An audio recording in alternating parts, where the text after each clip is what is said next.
नमस्कार, आमी मनोज्ञा लोईवाल।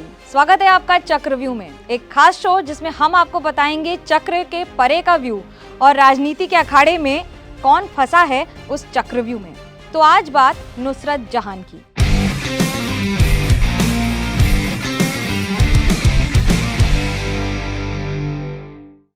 तृणमूल कांग्रेस की सांसद के बारे में आप सबने सुना होगा।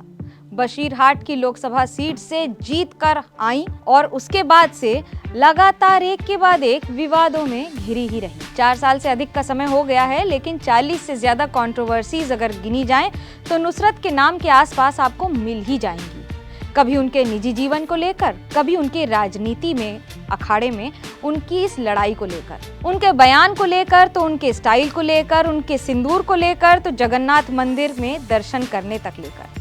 दरअसल कभी धर्म के आरोपों में घिर जाती हैं तो कभी धर्म के परे किसी आरोप को अपने पास जैसे बुला ही लेती हैं। लेकिन नुसरत का अंदाज हमेशा निराला और अलग रहा है। 2019 की लोकसभा में जीत हासिल करने के बाद नुसरत ने जून 2019 में ही निखिल जैन से शादी कर ली। निखिल जैन से शादी हुई तुर्की में, लेकिन उसके बाद जब यहाँ पर विवाद शुरू हुआ तो नुसरत ने कहा कि ये शादी लीगल है ही नहीं, यानी कि वैध नहीं है, क्योंकि ये एक ऐसे देश में हुई है जहां पर कोई भारतीय अगर शादी करेगा तो उसे मान्यता नहीं दी जाएगी। फिलहाल अलग हो गए दोनों। लेकिन आज जब बात कर रहे हैं नुसरत की, तो नुसरत की बात हो रही है एक धोखाधड़ी के मामले में ईडी में हो रही पूछताछ को लेकर। ईडी इसलिए उनकी पूछताछ कर रहा है ये जानने के लिए कि उन्होंने 23 करोड़ रुपए जो कुछ वर्ष पहले लिए थे, उसके बाद जिसे रियल एस्टेट से लेकर वापस नहीं दिया गया, या उसे जिस अंदाज में दिया गया, क्योंकि वो पैसे उनके अकाउंट में आए और उसके बाद उनके अकाउंट से उनके लोन को चुकाने के लिए इस्तेमाल किए गए। ये सच जानने की कोशिश कर रही है ईडी। ईडी ये भी जानने की कोशिश कर रही है कि इस रियल एस्टेट में जिसमें वो डायरेक्टर थी, उसमें उनकी क्या भूमिका थी। क्या सिर्फ उनका चेहरा इस्तेमाल करके उन्हें पैसे लेने के लिए रखा गया था, या फिर उन्होंने अपना लोन चुकाने के लिए और एक फ्लैट खरीदने के लिए दक्षिण कोलकाता में इस कंपनी का इस्तेमाल किया, जिसमें 400 से ज्यादा लोगों के अलग अलग समय पर रुपए लिए गए, लेकिन फ्लैट वापस कभी दिए नहीं गए। अब बात नुसरत के निजी जीवन की। नुसरत ने अपने निजी जीवन में कई सारी फिल्में की हैं। 2010 से उनका ये सफर शुरू हुआ, जहां पर एक के बाद एक कंपटीशन जीते, उसके बाद लगातार मूवीज की, और यकीन मानिए सिने स्टार हो या फिर बड़े पर्दे की फिल्म, नुसरत हमेशा बंगाल में सुपरहिट नाम रही। एक सुपरहिट नाम होने का फायदा ये हुआ कि बशीरहाट लोकसभा सीट, जो कि क्रमशः बढ़ते बढ़ते मेजॉरिटी सीट है, जहां पर सबसे ज्यादा मुस्लिम समुदाय के वोटर्स हैं, और क्योंकि वो बॉर्डर से लगी हुई है जहां पर सिनेमा बहुत देखा जाता है, इसको भांपते हुए ममता बनर्जी ने उनका नाम दे दिया। ममता बनर्जी के इस फैसले का फायदा ये हुआ कि उस सीट पर एक बड़ी बढ़त हासिल करके नुसरत लोकसभा पहुंच गई। अब सिलसिला शुरू होता है लगातार हो रहे विवादों का। नुसरत जब आई तो वो सिंदूर लगाकर अपनी शपथ ग्रहण में लोकसभा के हॉल में शामिल हुई। इस पर भी सवाल उठे। नुसरत रूही जहान नाम की महिला ने सिंदूर लगाकर शपथ ग्रहण कर ली। इसका भी उन्होंने पुरजोर जवाब दिया कि मेरी मर्जी है, मेरा धर्म है, मैं जो चाहे करूं, आपको क्या।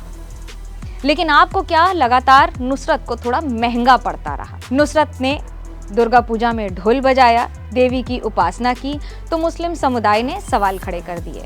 लेकिन ममता बनर्जी का हाथ और ममता बनर्जी का साथ इतना मिला कि जगन्नाथ की रथ यात्रा में आज भी नुसरत उनके साथ एक मंच पर नजर आती हैं। हालांकि ममता का प्यार एक बार नहीं, बार बार लगातार मिलता रहा। जब इनकी निजी जीवन में तल्खी आई, उसके बाद निखिल जैन से संबंध तो टूट गए, लेकिन यश दास गुप्ता के साथ, जो कि एक और नामी एक्टर है बंगाल के, उनके साथ नाम जुड़ गया। नाम भी ऐसा जुड़ा कि नुसरत गर्भवती हुई, और उसके बाद उन्होंने जिस बच्चे को जन्म दिया उसे उसके पिता का नाम यश दास गुप्ता दिया। हालांकि समाज में कभी भी इस बात को साफ नहीं किया गया कि मैरिटल स्टेटस क्या होगा, लेकिन नुसरत ने कुछ ऐसे कदम उठाए अपनी जिंदगी में जिसके बाद विवाद विवाद विवाद खत्म नहीं हुए, और नुसरत का ये अंदाज भी उसी तरह से जारी है।